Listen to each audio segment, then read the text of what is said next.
আসসালামু আলাইকুম বন্ধুরা, সবাই কেমন আছেন? আশা করি সবাই ভালো আছেন। আলহামদুলিল্লাহ আমি অনেক ভালো আছি। তো সবাইকে তাসফিয়া কিচেনে স্বাগতম।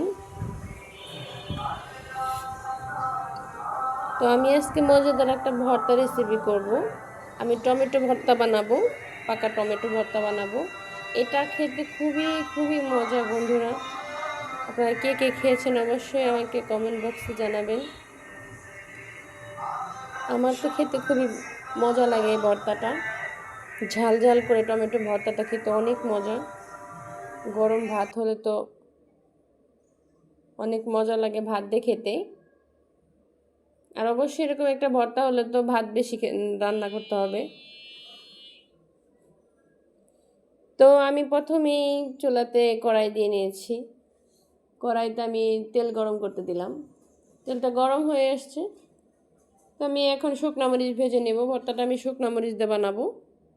শুকনা মরিচ দিয়ে আমি ভর্তাটা বানাবো, এই জন্য আমি শুকনা মরিচ ভেজলাম, লাল লাল করে ভেজে নেব।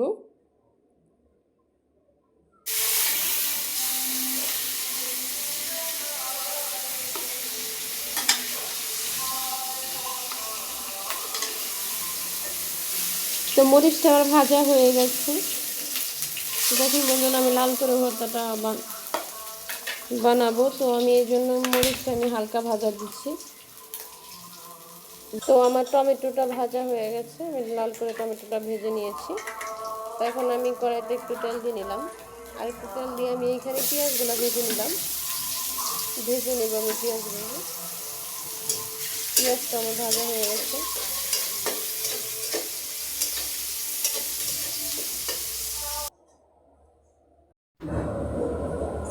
তো বন্ধুরা, আমি পেঁয়াজটা ভেজে নিয়েছি, পেঁয়াজটা আমি উঠিয়ে নিলাম। আমি একটু হালকা করে ভেজে নিয়েছি পেঁয়াজটা। তো আমার সব কিছু উপকরণ ভাজা হয়ে গেছে। তো আমি এখন ভর্তাটা বানাবো। প্রথমে একটু লবণ দিয়ে আমি এখানে শুকনো মরিচটা মিশিয়ে নেব, গুঁড়ো করে নেব। তো আমি শুকনো মরিচ আর পেঁয়াজটা একসাথে মিক্স করে আমি ধনেপাতা দিয়ে দিব। ভর্তাতে ধনেপাতা দিলে সবচেয়ে বেশি ভালো হয় এবং অনেক মজার লাগে। তো অনেকেই ধনেপাতা খায় না, তাদের জন্য স্কিপ করতে পারেন, কিন্তু আমার অনেক ভালো লাগে ধনেপাতা। তো ধনেপাতা দিয়ে আমি টমেটোটা মিশিয়ে নেব। আমার ভর্তাটা হয়ে গেছে বন্ধুরা। তো দেখেন বন্ধুরা, আমার ভর্তাটা দেখতে কতটা লোভনীয় হয়েছে।